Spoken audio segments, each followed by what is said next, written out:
నవ్యాంధ్ర తీర్పుకు అంతా సిద్ధమైంది. ఆంధ్రప్రదేశ్ విభజన తర్వాత మొదటిసారిగా రాష్ట్రం సార్వత్రిక ఎన్నికలకు రెడీ అయింది. ఈవీఎంల మీట నొక్కి అభ్యర్థుల తల రాతను కోట్లాది మంది ఓటర్లు నిర్ణయించే సమయం వచ్చేసింది. రాష్ట్రంలోని మొత్తం 46,120 పోలింగ్ కేంద్రాల్లో పోలింగ్ కాసేపట్లో ప్రారంభం కానుంది. ఉదయం 7 గంటలకు ఓటింగ్ మొదలవుతుంది. సాధారణంగా సాయంత్రం 5 గంటలకు ముగియాల్సిన పోలింగ్ ఈసారి 1 గంట అదనంగా సాగి 6 గంటలకు ముగుస్తుంది. రాష్ట్ర వ్యాప్తంగా 175 అసెంబ్లీ నియోజకవర్గాలు, 25 పార్లమెంటరీ నియోజకవర్గాల్లో ఈ పోలింగ్ జరగనుంది. దీంతో ఎన్నికల అధికారులు ఇప్పటికే అన్ని రకాల ఏర్పాట్లు పూర్తి చేశారు. అసెంబ్లీకి 1, పార్లమెంటుకి 1 ఈవీఎంలు కేటాయించిన ఈసీ అదనంగా 20% ఈవీఎంలను, 30% వీవీప్యాట్లను నియోజకవర్గం హెడ్ క్వార్టర్లో ఎన్నికల సంఘం రిజర్వ్లో ఉంచింది. ఈ యంత్రాల్లో తలెత్తే సాంకేతిక సమస్యలు పరిష్కరించేందుకు 600 మంది బెల్ ఇంజనీర్లు సిద్ధంగా ఉన్నారు. ఈ ఎన్నికల్లో తొలిసారిగా ఓటర్లకు జారీ చేసే స్లిప్పులను ఫోటోలతో జారీ చేస్తున్నారు.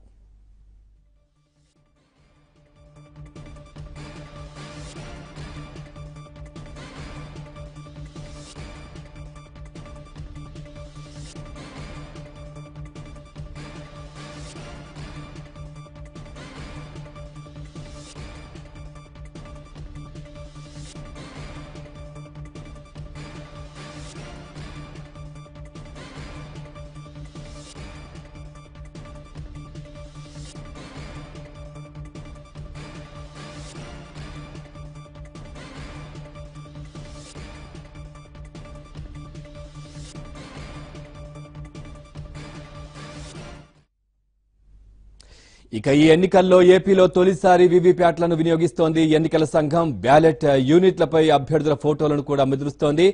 ఇక దివ్యాంగులు, వృద్ధులు, చంటి పిల్లలను తీసుకువచ్చిన తల్లులు ఓటేసేందుకు క్యూలో వేచి చూడాల్సిన అవసరం లేదు. వారు నేరుగా వెళ్లి ఓటు వేసి ఇంటికి వెళ్లిపోవచ్చు. అలాగే మై ఓట్ క్యూ యాప్ ద్వారా పోలింగ్ కేంద్రాల వద్ద క్యూ ఎంత పెద్దగా ఉందో తెలుసుకోవచ్చు. క్యూ తక్కువగా పోలింగ్ కేంద్రానికి వెళ్లే ఓటేసుకోవచ్చు. ఇక సమస్యాత్మక కేంద్రాల్లో వెబ్ కాస్టింగ్, వీడియో కెమెరాలు, మైక్రో అబ్జర్వర్లు, సాయుధ పోలీసు బలగాలతో గట్టి నిఘా ఏర్పాటు చేశారు.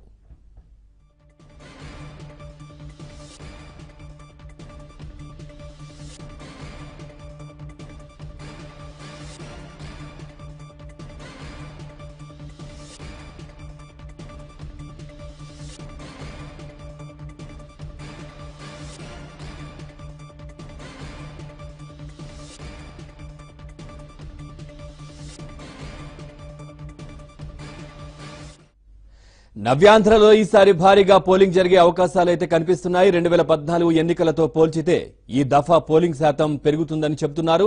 ఎందుకంటే గత ఎన్నికల కంటే దాదాపు 30 లక్షల మంది కొత్త ఓటర్లు చేరారు. మొత్తం 3.93 కోట్ల మంది ఓటర్లు ఓటు హక్కు వినియోగించుకోవాల్సి ఉంది.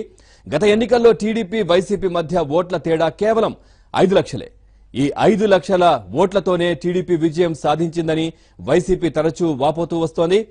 ఇప్పుడు జనసేన కూడా రంగప్రవేశం చేయడంతో ఈసారి ఏ అవకాశాన్ని వదులుకోకూడదని ఉభయ పార్టీలు భావిస్తున్నాయి. ఓటింగ్ శాతం పెంచేందుకు పకడ్బందీ చర్యలు చేపడుతున్నాయి. పోటాపోటీగా కొత్త ఓటర్లను చేర్పించాయి. హోరాహోరీగా ప్రచారం కూడా నిర్వహించాయి.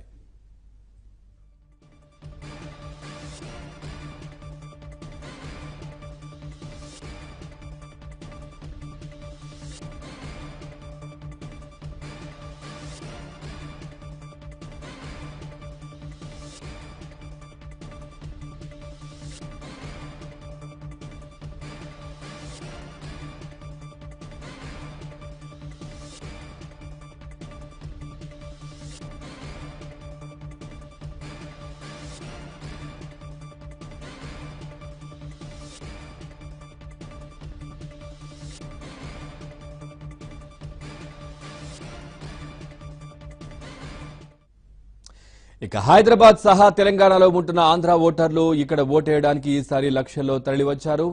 అక్కడ అసెంబ్లీ ఎన్నికలు గత ఏడాదే ముగిశాయి. అక్కడ కూడా లోక్సభ ఎన్నికలు ఉన్నా పుట్టిన గడ్డపై హోరాహోరీ సమరం నెలకొనడంతో ఇక్కడికి వచ్చేశారు. బస్సులు, కార్లు, రైళ్లు ఏవి దొరికితే అవి పట్టుకుని తరలివచ్చారు.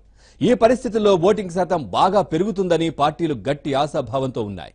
అదిగాక రాష్ట్రంలోని మొత్తం 3.93 కోట్ల ఓటర్లలో 1.98 లక్షల మంది మహిళలే. పురుష ఓటర్లు 1.94 లక్షల మంది ఉన్నారు.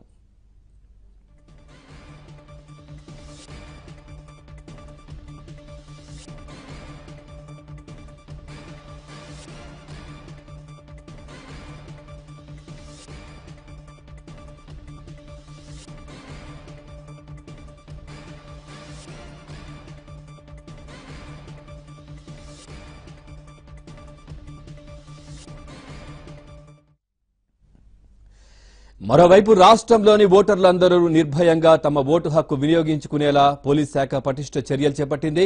హిందూపురం నుంచి ఇచ్చాపురం వరకు ఆంధ్రప్రదేశ్లో ఎన్నికలు ప్రశాంతంగా జరిగేందుకు ఏర్పాట్లు చేసింది. రాష్ట్రంలో మొత్తం 1.10 లక్షల మంది పోలీసులు బందోబస్తు విధుల్లో ఉన్నారు. వీరిలో 60,000కు పైగా కానిస్టేబుళ్లు, 24,000 హోంగార్డులు, 18,500 ఏఎస్ఐ హెడ్ కానిస్టేబుళ్లతో పాటు ఎస్ఐలు, సిఐలు, డీఎస్పీలు, 24 గ్రేహౌండ్ యూనిట్లు, ఏపీఎస్సీ పోలీసులు, కేంద్ర సాయుధ బలగాలు ఉన్నాయి. పొరుగు రాష్ట్రాలైన తమిళనాడు, కర్ణాటక నుంచి కూడా పోలీసులను రప్పించారు. వీటితో పాటు టెక్నాలజీ, నిఘా నేత్రాన్ని కూడా పోలీస్ శాఖ ప్రవేశపెట్టింది.